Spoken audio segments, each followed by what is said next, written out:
Sir, let me ask you, on Tuesday, it was a high school in Kentucky. Monday, a school cafeteria outside Dallas, a charter school parking lot in New Orleans as well. There have been 11 shootings at schools in the first 23 days of this year. In October, after the Vegas shooting, you said it was an unspeakable tragedy from that podium, said it was a day for consoling survivors and mourning those who we lost. But you said there's a time and place for political debate.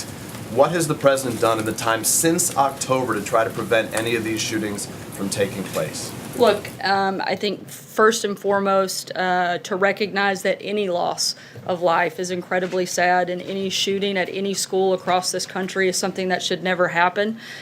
Students fearing for their lives while they're attempting to get an education is unacceptable. Certainly in this administration and by this administration.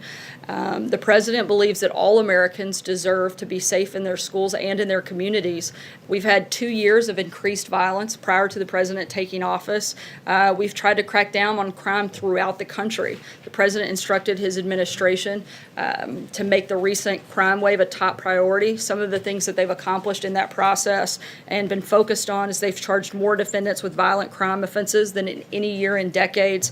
They've charged the most federal firearm prosecutions in a decade, and they've convicted 1,200 gang members and took down numerous drug trafficking organizations, all in an attempt to help create safer and better communities and certainly safer schools. So clear, Thanks so much, Wait, guys. Sarah, to be clear, you said we all agree that we want students to be safe at schools. That's not in dispute. And we all agree we don't want there to be crime. But what is the president specifically doing?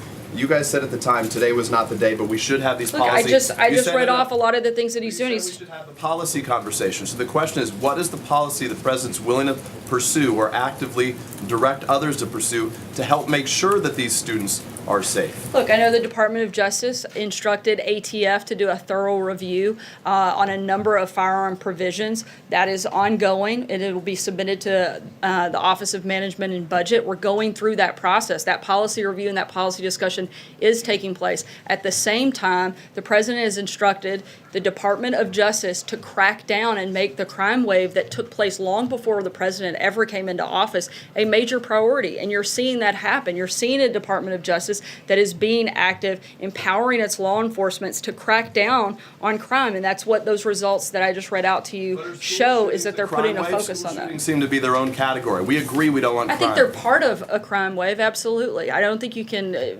completely separate the two. They are a part of domestic violence, and I think that it certainly would be part of a crime wave that we are focused on addressing, and you can see some of the things that we've done since taking office. For the nation and tell Americans how he feels about this issue and try to do what he can with the bully pulpit I think he has, Peter. I mean, to sit there and question, I'm sorry, hold on.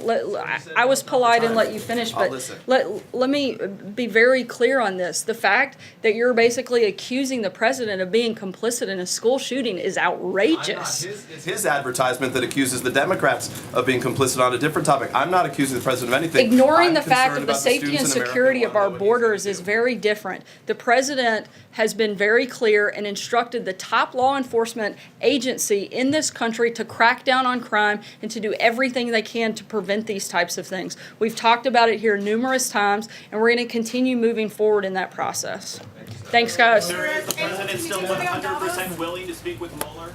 You know what?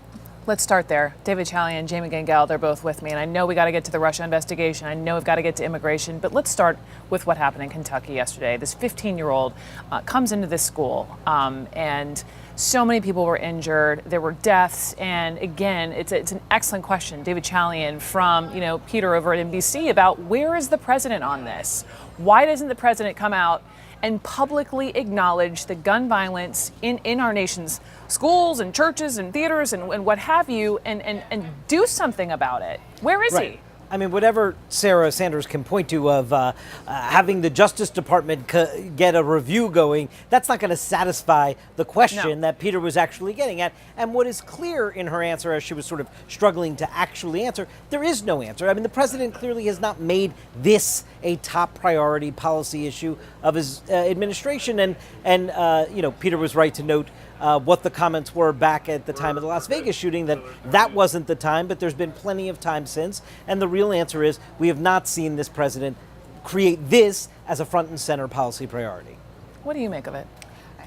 I think one of the things that's very shocking about all of this is how it has become an ordinary thing day in and day out. And the fact that it's not getting addressed gets harder to understand by the day. Yeah. But we how many school shootings have we had? You know, Yeah. how long does this go on?